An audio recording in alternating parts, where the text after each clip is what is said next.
For years, a heartbroken billionaire believed his only son was born completely blind. He spent a fortune searching for a cure, trusted every expert, and followed every treatment without success. But everything changed when a new maid was hired. Quietly observing what others ignored, she began to suspect something wasn't right. What she discovered would not only uncover a shocking truth about the boy's condition, but also reveal a hidden scheme that had kept the child in darkness for years. Before we continue with this story, don't forget to subscribe to the channel and like the video. Oh, and don't forget to comment below where you're watching us from. We love to know that. William Lancaster, a billionaire, lived completely alone in a massive mansion. The house was far from the city and surrounded by tall fences and security cameras. Since the death of his wife, William rarely left the property. His days followed the same routine, always quiet and isolated. Every room in the mansion was perfect, clean, and organized. But there was no sense of warmth or happiness. The lights were always dim and the air felt heavy. William spent most of his time inside his office, staring at old photos and thinking about the past. His only companion was his young son, Leo. But Leo wasn't like other children. From the moment he was born, doctors said he was blind. William never fully accepted this. He hoped something would change, but that day never came. Leo was a quiet boy. He didn't cry, didn't laugh, and didn't speak a single word. Every day he sat in the same chair in the living room, his body completely still. His eyes were always open, but they never followed anything.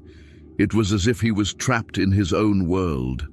William often sat near him, watching and waiting. Sometimes he tried talking to Leo, asking questions, telling stories, but Leo never reacted. Nothing happened. William felt helpless. Desperate to help Leo, William tried everything he could. He brought in the best doctors and specialists from around the world. Some said Leo had a rare condition. Tests were done, scans were made, but no one had answers. He installed special lights in the house, hoping they would help Leo react. He bought custom-made toys that made sounds and vibrations. He filled the house with music. But Leo remained the same. He didn't move when the music played. He didn't turn his head when someone spoke. The staff at the mansion noticed the same thing. Leo never responded to anyone. He didn't show hunger or discomfort. William insisted on providing the best care, hiring private nurses and therapists, but none of them lasted long. They all left after a few weeks, frustrated and confused. Some even said the boy scared them. William never blamed them, but he also felt guilty.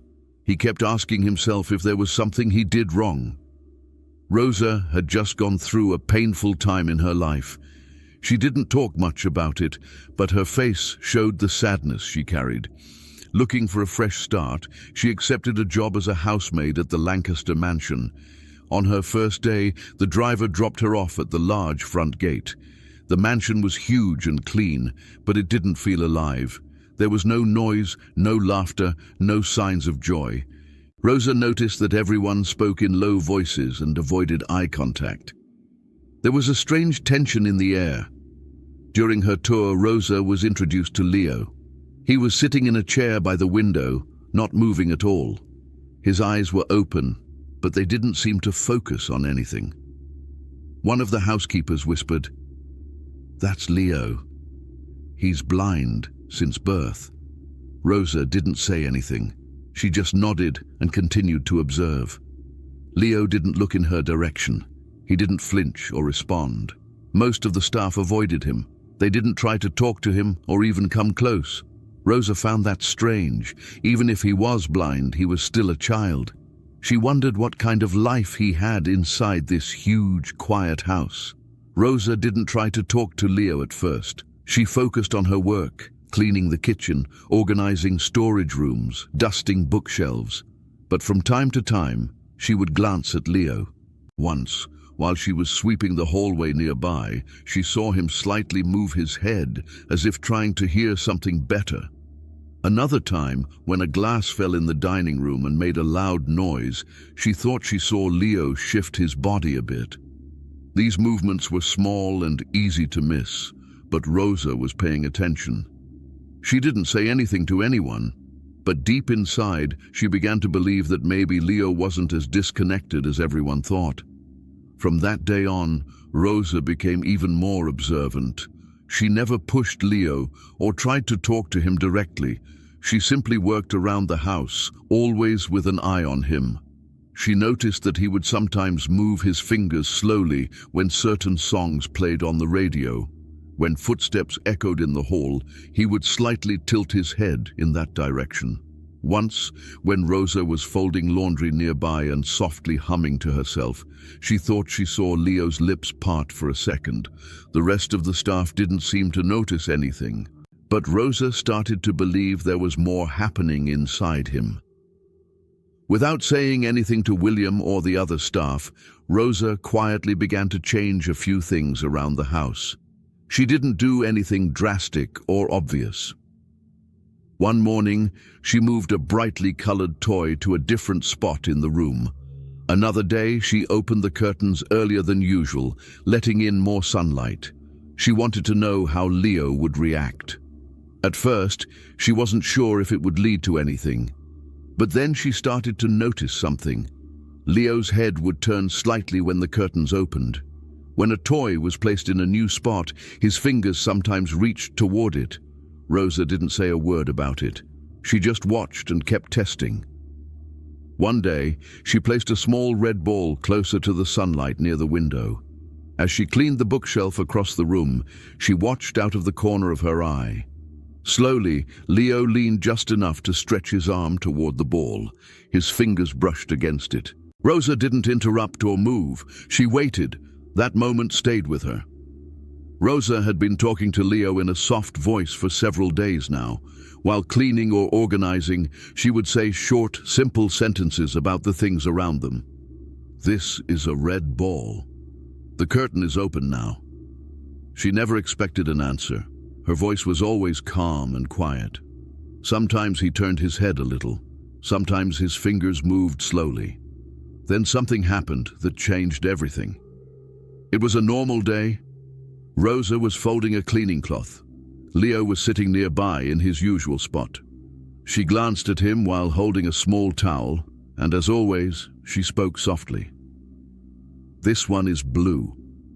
She didn't expect a reaction. She turned to fold the next cloth when suddenly she heard something. It was low, very quiet. Then she looked at Leo. His lips had just moved. She stared at him, unsure. Then she heard it again, barely above a whisper. "Blue." He had said it. The word wasn't loud, but it was clear. Leo had repeated what she said. Rosa froze. Her hands stopped moving. She didn't speak right away. Her heart was racing, but she stayed calm on the outside. Instead of celebrating or reacting with surprise, Rosa slowly sat down next to him. She continued talking in the same soft voice, describing other items near them. Leo didn't speak again, but his head turned slightly toward her. His eyes, though still distant, looked like they were trying to focus. Rosa didn't move too much. She stayed close, letting Leo feel her presence. Deep down, she knew something important had just happened. It was only one word, but it meant everything.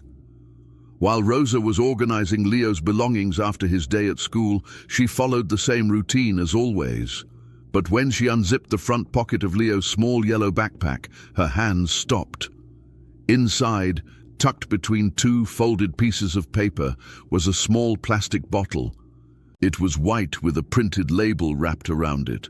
Rosa picked it up and turned it over in her hand. It was an eye drop bottle. The label had a complicated name she didn't recognize. She read the instructions. 2 drops daily. That detail made her pause. Why would Leo, a boy believed to be completely blind, need eye drops? Rosa stood still, staring at the bottle.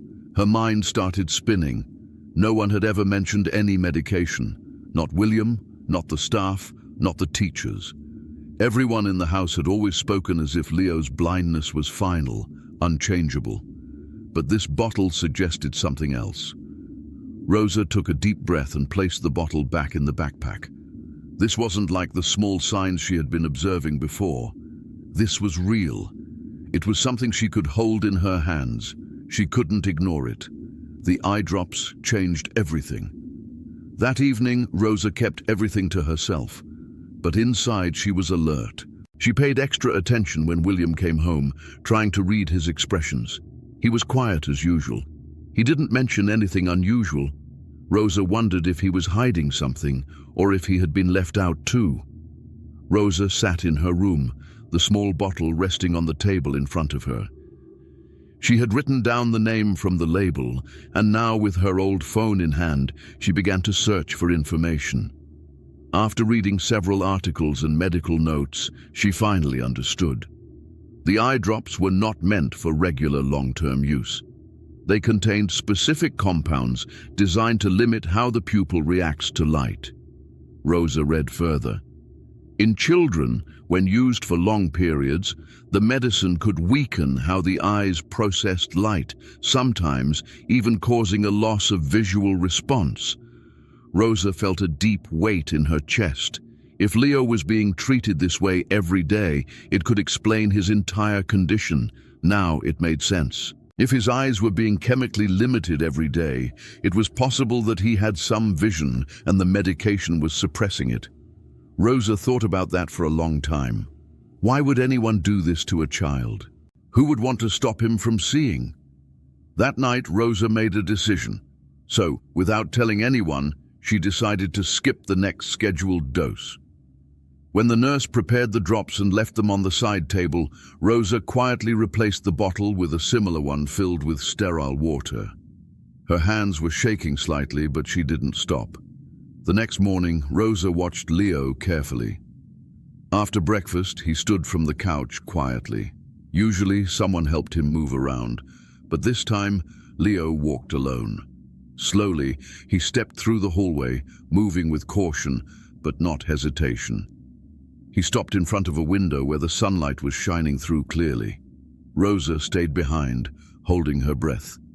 Leo raised his hand and touched the glass. His fingers moved over it, tracing the edge of the window frame. Then he paused and faced the light, standing still. He wasn't acting like a blind child. He wasn't lost or confused. He was connecting with something outside of himself. Rosa knew this wasn't a coincidence. The removal of the drops had made a difference. Leo was responding to light in a way she had never seen before. Everything was falling into place. The medication was not helping Leo. It was holding him back. All this time, he had been living under a false condition.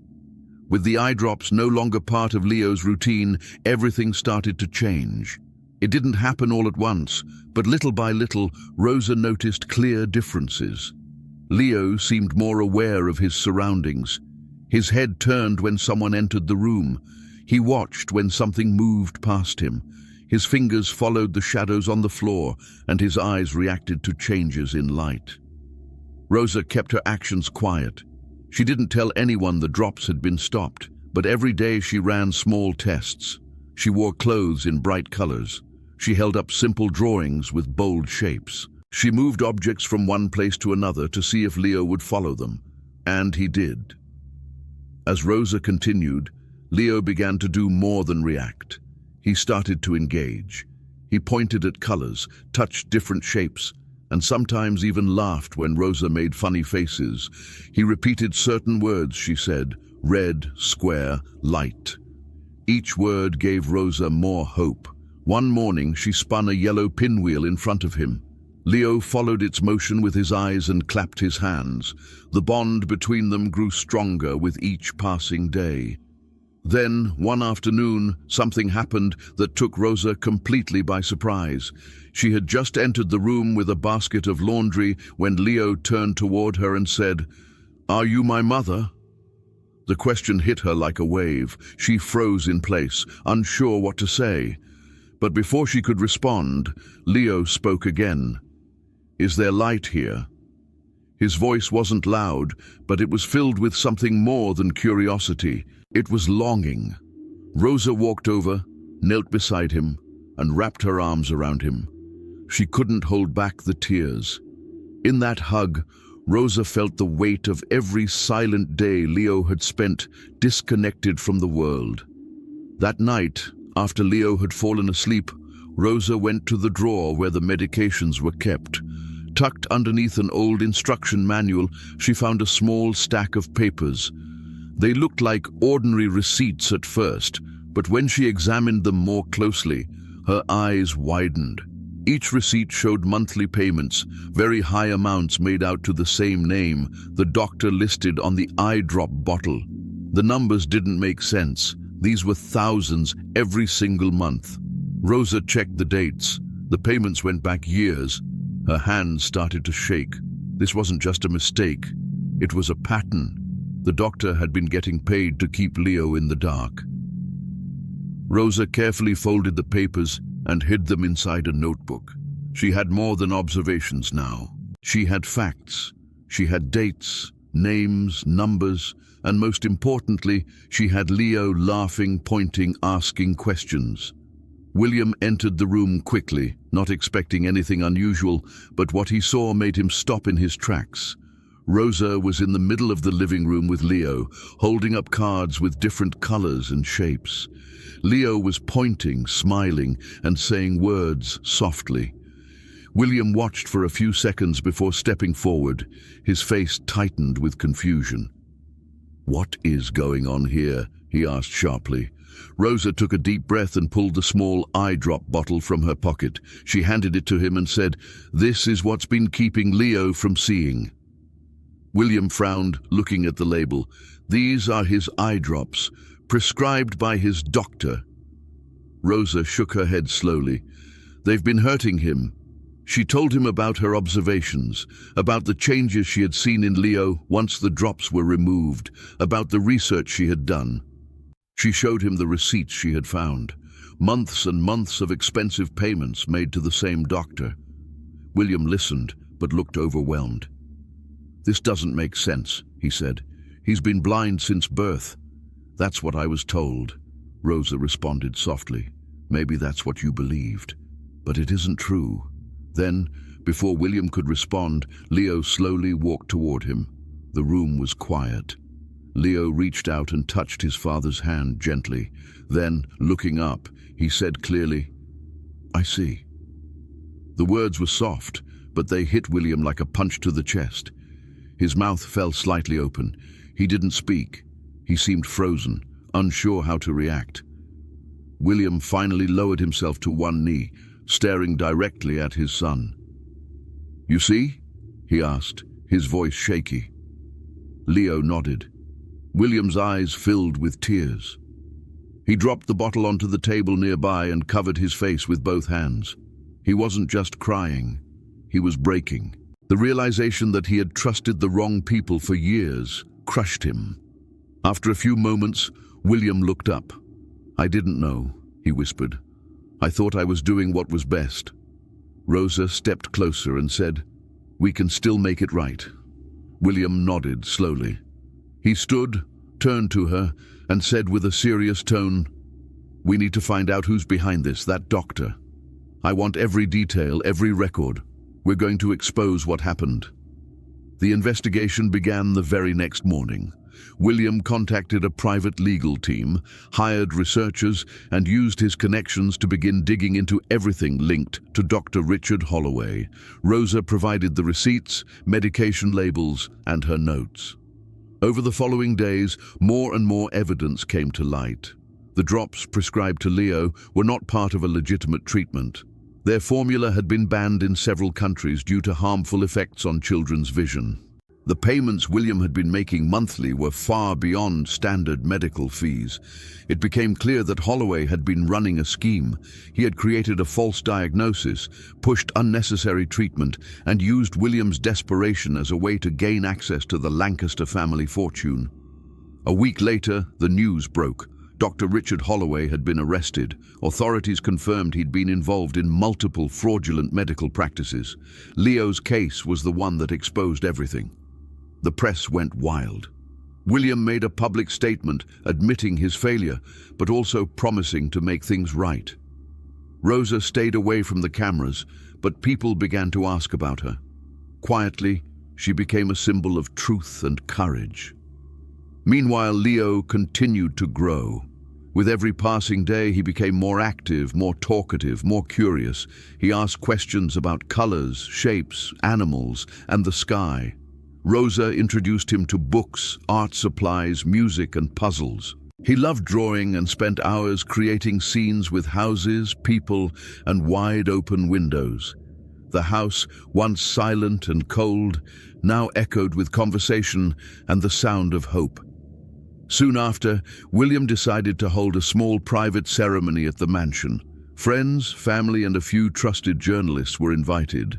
They gathered in the garden where chairs had been placed in a circle, and Leo's drawings were on display. William thanked the guests for coming and shared a few words about what had happened.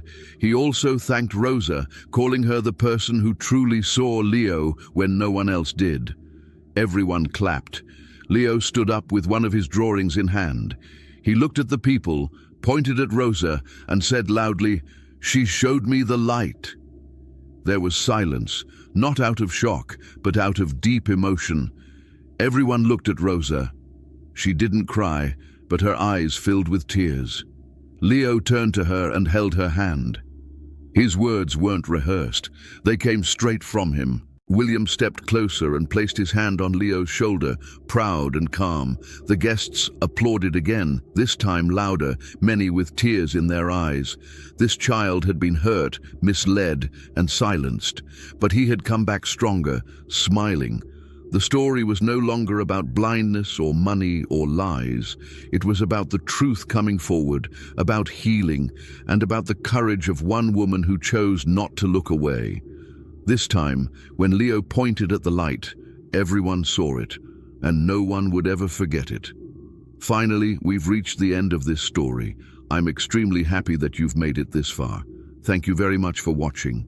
Comment below what you thought and what was the best or worst part. Don't forget to subscribe. Until next time.